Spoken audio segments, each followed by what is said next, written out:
Good afternoon, everyone. Loud and clear for everyone. Thank you, ORF, for having me and moderate such a distinguished panel on a subject which is very, very close to not just my heart, but to, I suppose, everybody who's sitting here.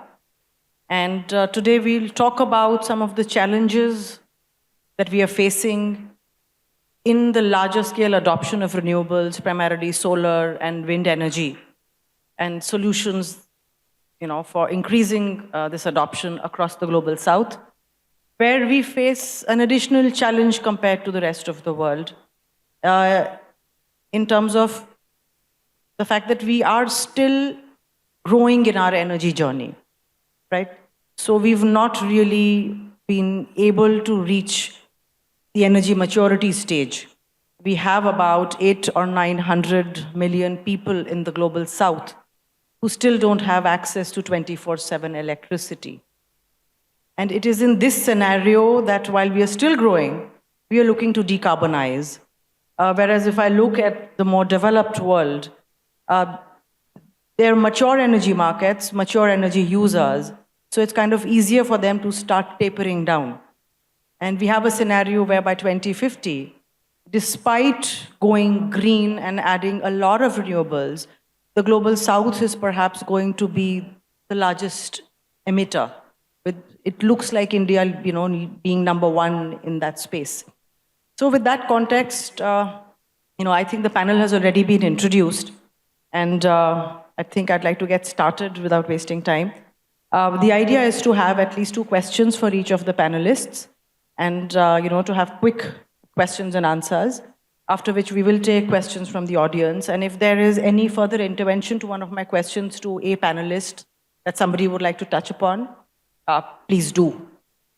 So my first question is was Gauri Singh, and I wanted to ask you, ma'am, in your view, what must be done to increase the availability of finance to help the global south accelerate their adoption of renewables? So thanks, Ritu, and great to be here. Thank you to ORF and GAP for having me.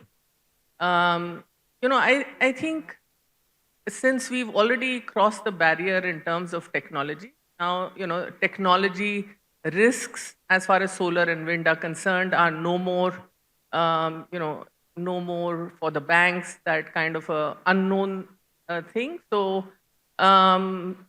the whole issue is now around whether you have to deal with the country risk, you have to deal with the off-taker risk and the currency risk. Now, these we all know that these are things that create that kind of a premium in terms of the cost of capital. So for the global south, it's both. It's about getting capital in, but it's also about at what cost.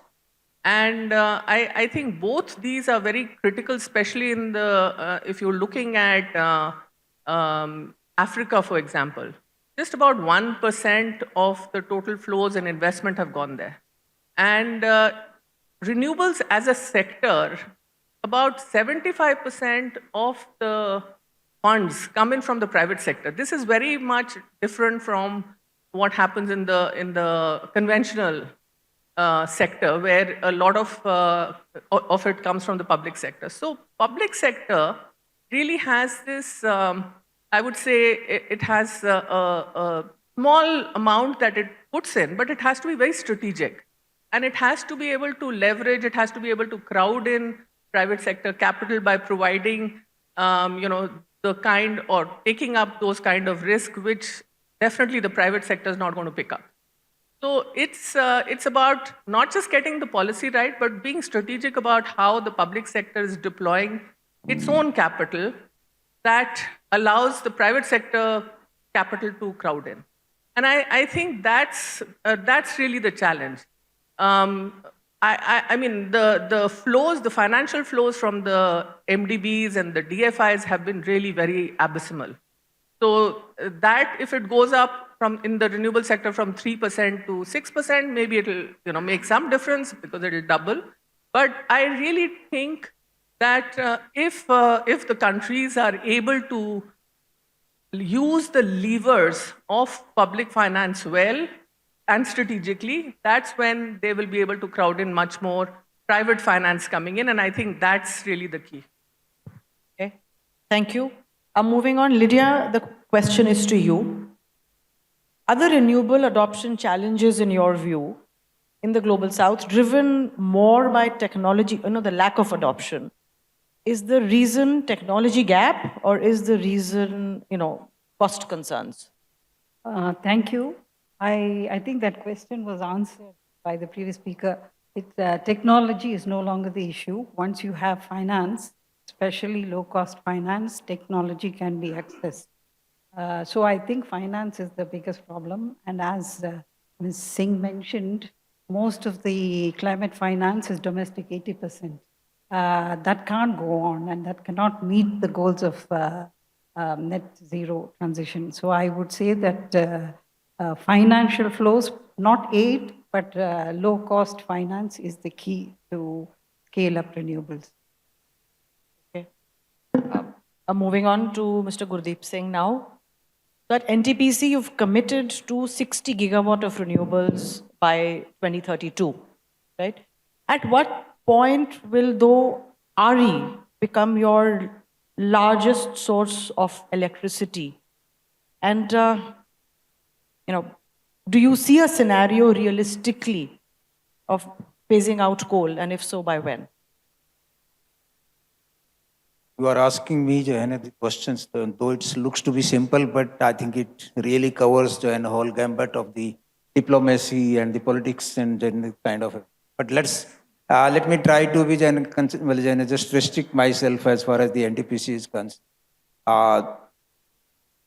As a corporate, we are doing everything possible, and we will keep doing so that we can meet the targets as set by the country for its decarbonization and the net zero at the end, then at 2070. But more precisely, coming back, we have said that by 2030 we will have 60 gigawatt of the renewable energy, and I would like to share with all of you that we are working on that, and as of now, there is almost we have only 3.5 gigawatt of solar and wind, but there is another 7.5 gigawatt is under construction. Every day we will be commissioning some.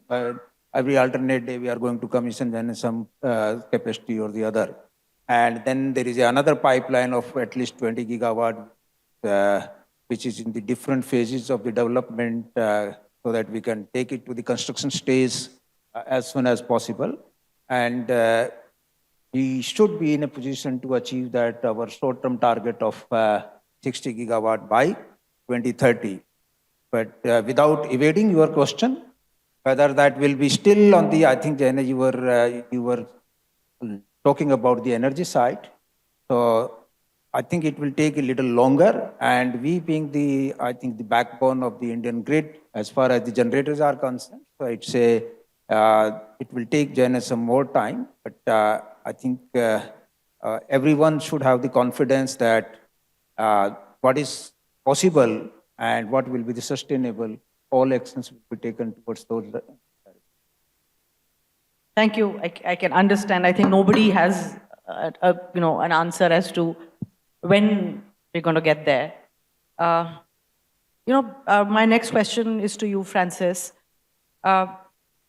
We've done a lot of work over the last decade in solar, right?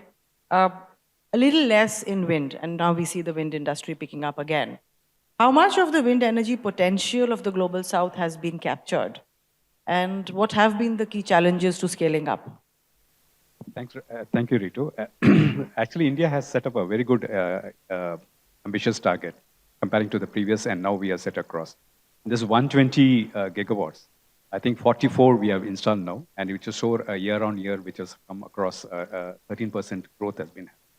There was a lack of the policy changes which has happened there, but I'm not saying that we are seeing the growth coming up here.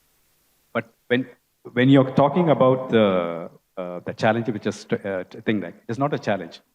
The global south has a lot of opportunities to supply to things, but the technology has to come from global north and the financing part. If that is there, we will able to, we will be able to be another major manufacturing hub for the other part of the country. Why I'm saying so is recently we did a survey, business survey, and in that we found that, not in the found, in the business survey, the major constraint was manufacturing was some components were not coming up from, though we say 100% made in India, only 85% has been done that. We have achieved all this year, thanks to Gauri ma'am, because she was been there from the GPI days, and she has been pushed across to this one. So we were able to achieve those targets, but the balance of that 100% to come in across has the technology and other thing has to come here. There are quick things which I found out now is the certification is still handled by the Western countries. This is the northern part. If that is going to be here, I think the technology can be done here for the Indian specific, as he knows that, Indian specific thing there. I think there will be a lot of opportunities coming across. Saying so, there's another one thing which I want to tell you. India has having a very interesting opportunities which are happening after digitalization. Wind has been picked up. Most of the data analytical things and the young talent which is happening here, there are a lot of data centers have been sent here and they have been catering to the outside world. I think we need to capture those as well, not only from the manufacturing part, as well as from the digital side as well. So this is data analytics Yes. for the sector. Okay, all right. My question is to you, Mr. Madhav Das. You're from the L&T utilities business. So from a utilities perspective, and you hear of so much of renewable energy capacities getting added, so what is the most viable way forward to grid balancing in such a, a renewables heavy future? Thank you, Ritu. I think the whole focus has been on building up huge renewable capacities. We have been putting up wind, we have been putting up solar. I think it's still not reached a stage where it has really created an imbalance on the grid. But with so much of non-synchronous, I think the whole grid stability has been clearly dependent on synchronous generators coming in with a lot of inertia in it. Now with non-synchronous coming in, I think that thought has to start really moving in. I think there's a lot of debate going on with CERC, with CEA, with NTP. All the major generators are thinking about it. And I think there may be 2 or 3 viable solutions. One could be the pumped energy storage, pumped hydro storage. Then there could be FACTS, that is flexible AC transmission, considering STATCOMs as well as synchronous condensers. This will require a lot of effort because today the battery technology, even though I think the cost was supposed to be dropping, has still not happened. So the viability has still not come in, but the government has started thinking in terms of giving viability funding gap, helping to really pump, at least start looking in those directions. So these things will have to come in fast. And the most important thing would also be requiring a sort of one more really could be the DERMS, that is the distributed energy resource management. At the field level, we should start looking at that sort of aspect also. But I think we do have some time to get all this into picture. So the policy is moving in the right direction, but we may have to expedite it before it starts really creating an imbalance. That's where I agree. Okay, thanks for that. So then I'd ask questions of both Ms. Gauri Singh and Francis Jayasuriya. Francis, so we've seen a revival, a second wave really of wind energy addition in India, with solar wind hybrids picking up over the last couple of years, going to the next few years, right? But given the constraints of intermittency of generation, etc., will the third wave of wind energy really be possible without large-scale battery energy systems or other viable forms of storage? No, definitely there is a lot of chances. As you see, the technology has emerged now from the 250, from the sub-megawatts to the mega megawatts, and now we have got into the 5. So there will be definitely a challenge into the bigger missions coming in there. That is one of the opportunities. The saying so, what will happen is the grid, as he mentioned, that infrastructure, and we have our big man here, so he will know how the adaptability and transmission, and the cost, it will be involved on that. So, initially there will be a lot of challenge, but definitely there will be a wave coming across. And particularly to the wind, it is more of a site specific. It is not like the solar, so it is a more site specific. So if they're doing the micro siting in a proper way, the CUF and the other thing can be handled that. That's the reason why I'm saying that, when the technology has come in here, technology is not, I think it's always emerging. Every 2 years, there is a new model coming up. So there is an opportunity here. If the design houses are coming into India and, setting up their shops over here, then it'll be quite, as you said, the certifications are always happening there. I don't want to mention the name, but, always happening outside. The certification is happening here and it can be made in here, then definitely the opportunities will be more. That is what is our perspective from the trade organization. On the battery, yes, it is going to be possible, but right now we already have this RTC now, and they're already having a lot of that part. But the space and the transmission, as you said, that kind of technology adapting to the challenges at that point of grid, that will be a question that need to be adapted as well. Okay, but can we get to very large-scale generation without storage or balancing? Yeah, it's possible because in the models are coming in. So wind definitely will go. You saw the 5 megawatts turbines are there, 4 megawatts is turbines. So there is opportunity on that part. But the storage, it's a long way. Like, the technology has to emerge on that, and probably there will be technology coming up here. That is what. Okay, so in your view, the storage technologies still need to evolve. Yes. Okay. Thanks for that. I wanted to ask you, ma'am, countries like India, we've done a lot of work on utility scale projects, whether it is wind, which in any case is, a utility scale product. Solar also, we've done a huge amount of, 90% of what we've done in terms of solar is at the utility level. When we started out, it was envisioned that 40% of what we would do would be through distributed and, rooftop solar solutions. We've really lagged in this aspect. Why do you think that is so? Because distributed generation has really been the mainstay of adoption and proven successful in the developed world, whether you look at large countries like Australia or, geographically dense countries like Japan or Germany. What's your take on this?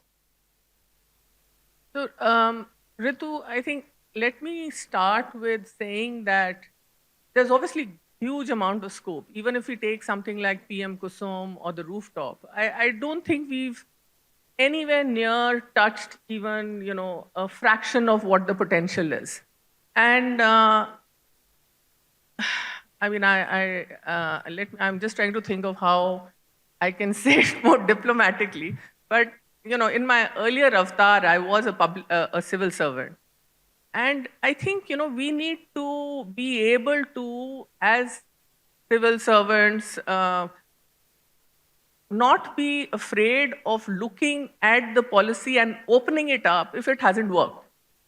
So obviously there's something that hasn't worked in the rooftop. There's something that hasn't really got the PM Kusum to do what it should be doing in the decentralized manner. And if there are like 5,000, or I don't know how many the number is right now, of the feeders that have been now solarized, it's nothing compared to the 2 lakh plus feeders that we have. So why is it that we don't go back to the drawing board and start looking at what hasn't worked? Is it the tariff that hasn't really brought things together, or is it the way that the procurement of this kind of energy is done? But essentially, I think the key thing here is that if you get the policy constituents right, then this is a no-brainer. There's a need. And why I'm saying this is also because there's so many states. I come from Madhya Pradesh. Madhya Pradesh, on the one hand, the state government is putting in 21,000 crores as subsidy to the agriculture sector. On the other hand, you have the government of India trying to push a scheme like feeder solarization with also a capital subsidy of 30%. And, so it's really, it's thinking along silos. And that obviously can't work. Even for the rooftop, I mean, I think what is probably needed is that you're looking at enabling business models to flourish. So it's not about, I like this business model, so this is what everyone has to do, because, this is not what civil servants and bureaucrats are good at, because obviously we don't know how to run businesses. So it's about saying that, look, this is the outcome that we want to reach. So these are the enabling pieces that we put in the policy, but the business model is not our problem. I mean, you need to decide how you go about it, and if there are certain enabling pieces that need to be put there in the policy, that's what is needed. And I think this is a sector that just has to grow. I mean, it's great that we are greening our grid, because that's obviously with the kind of electrification rates that we have in India, I think it's a really good thing to do. But then if you're looking at EV solutions coming, if you're looking at rooftops, if you're looking at solarization of the feeders, I think there's a need to reflect on what has happened, what hasn't happened, and to really go back to the drawing board on that. Thanks. Lydia, just wanted to bring you in here. The cost is what it is of storage, right? Time is ticking by. Storage is not becoming cheaper. So what can be done? Will it be public funding? What is it that we can do to make it viable? To just go beyond capacity addition, but to let that capacity addition yield into a substantial percentage of electricity in the grid being green. So it's, I can keep setting up hundreds of gigawatts of capacity, but if I've just got about 11% of electricity through the grid, which is from renewable sources, that is a problem. I think we need to understand that electricity is a heterogeneous good across space and time. This time inconsistency is that electricity produced at 7 o'clock when I'm at home is more valuable than electricity produced at 1 o'clock when I'm not at home. So to overcome this time inconsistency, one solution probably is to give a discount as proposed for consumption during solar hours. This sounds very good in theory, but it may not work in practice, because how many people will want to come home just to switch on their washing machines at 1 o'clock? It requires a big behavioral change. Maybe technology can help, like it will switch on your washing machine automatically even when you're not at home. That is one possibility, so that solar can be consumed when it is produced. The space inconsistency, so electricity produced in a city is more valuable than electricity produced in a desert. So the space inconsistency can be addressed by allowing, now I think I'll bring in the global south and north.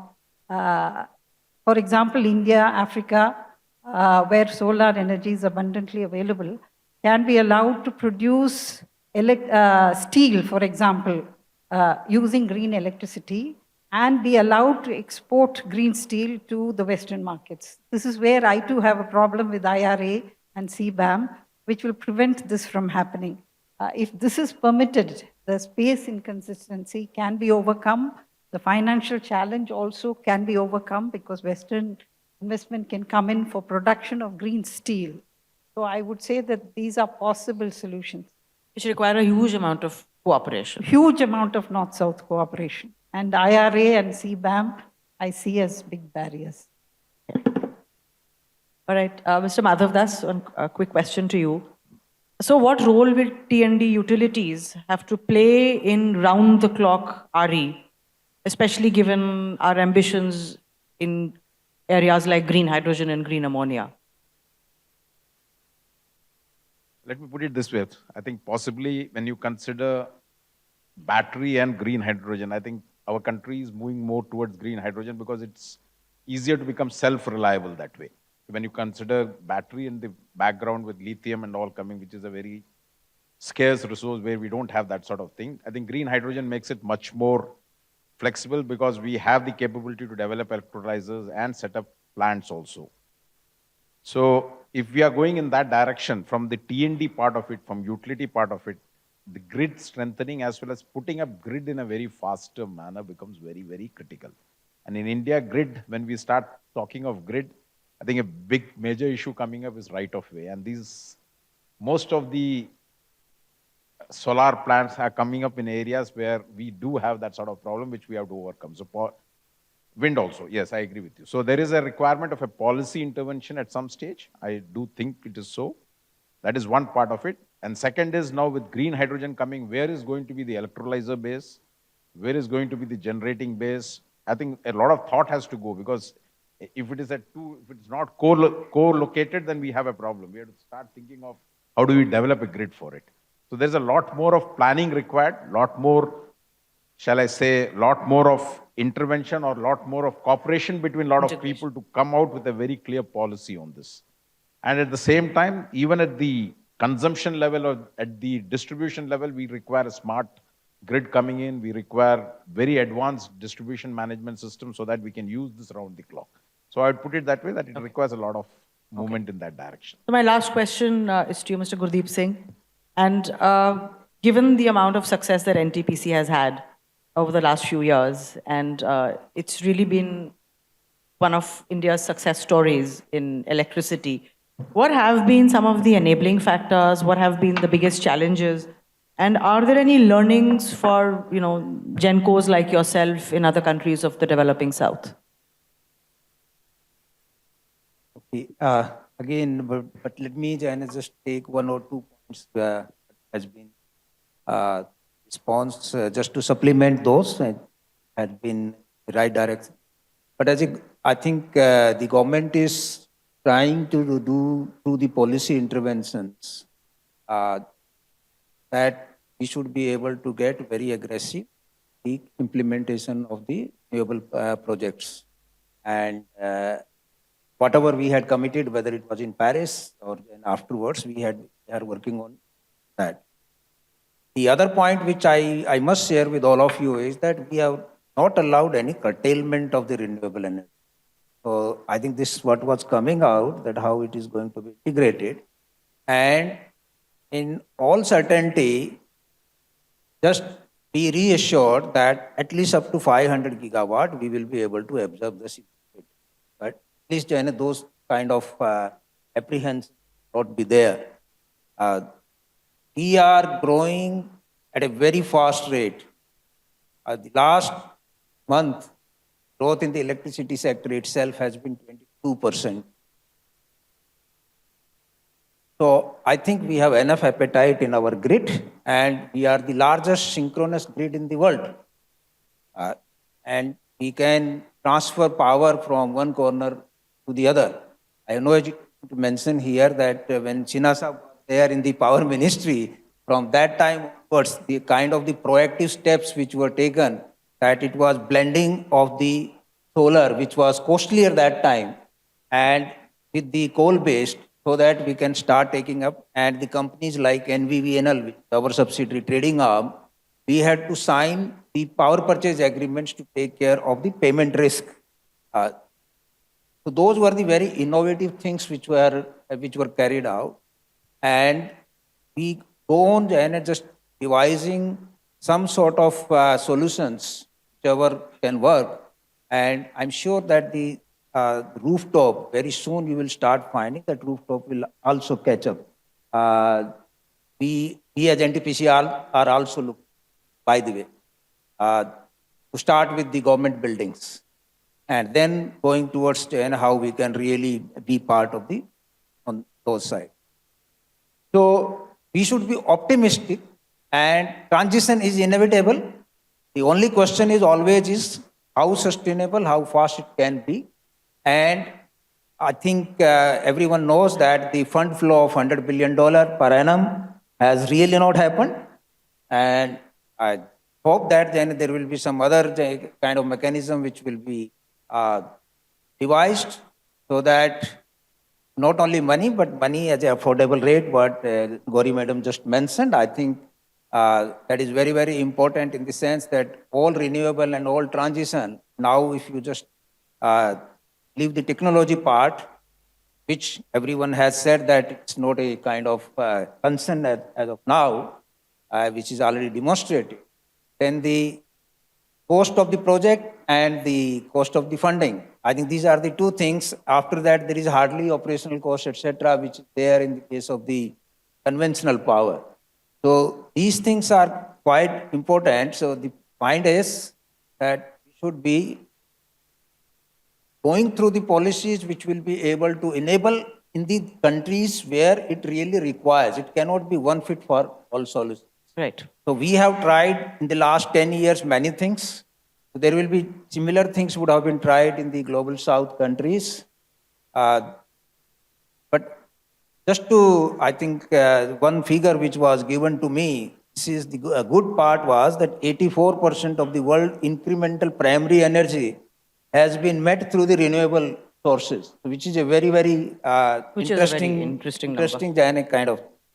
And I think global south, which is housing almost 85% of the population, Yes. still dependent on the fossil fuel.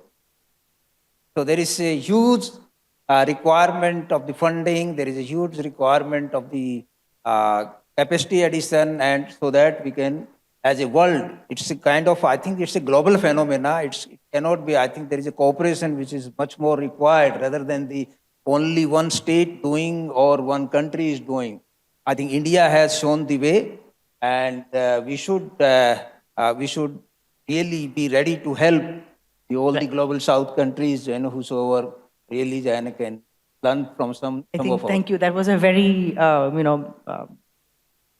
great note to end on.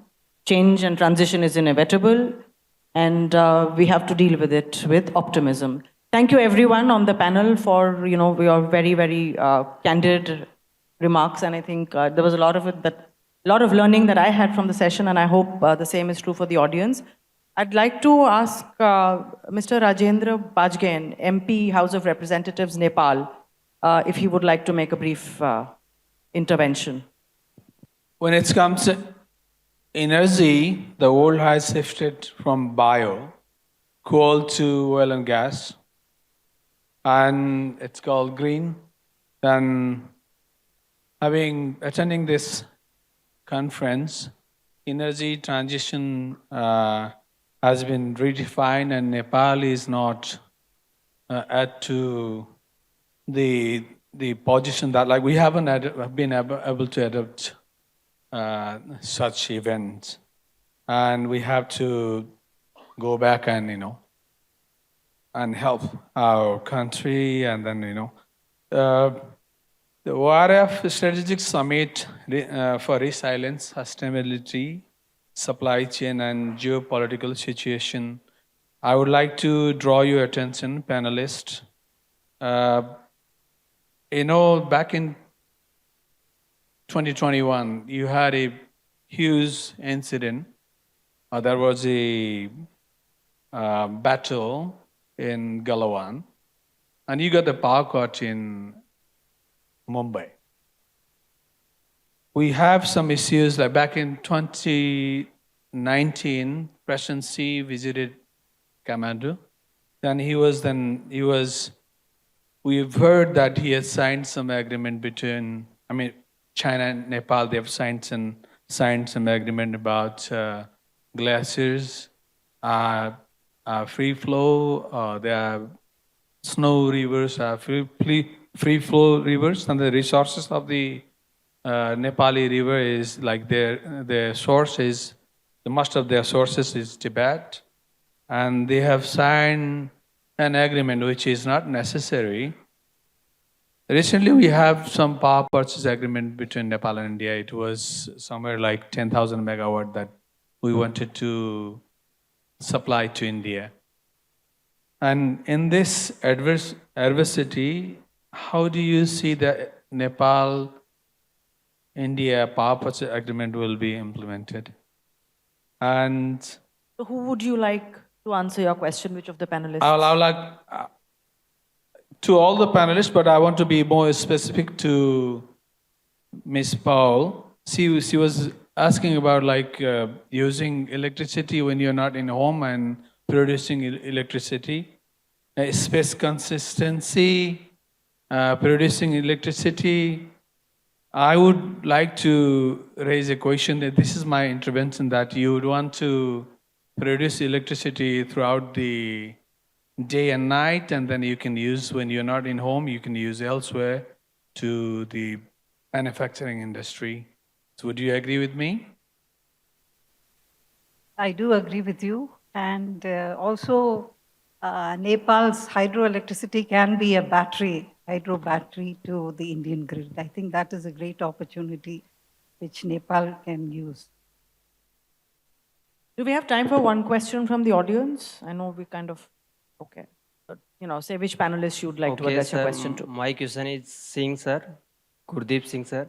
So, sir, I want to ask about that Joshimat land subsidence. There was one of the reason behind the Joshimat in Uttarakhand land subsidence that NTPC project of Tapovan Vishnughat led to one of the regions behind that land subsidence. So, my question is that what are the factors you are keeping in mind while taking projects in the Himalayan regions for climate sustainability? I think your question is pinpointed, but at the same time, just every project, when it is approved, it went through a kind of very rigorous assessment. Okay. As far as Tapovan is concerned, let me just share here that all kind of studies have been done, and Tapovan, it has been found that Tapovan is not responsible for that kind of risk. Whatever this media has been reporting of some of the, because of the, at the behest of some of the people in that region, or maybe some other people would have been saying.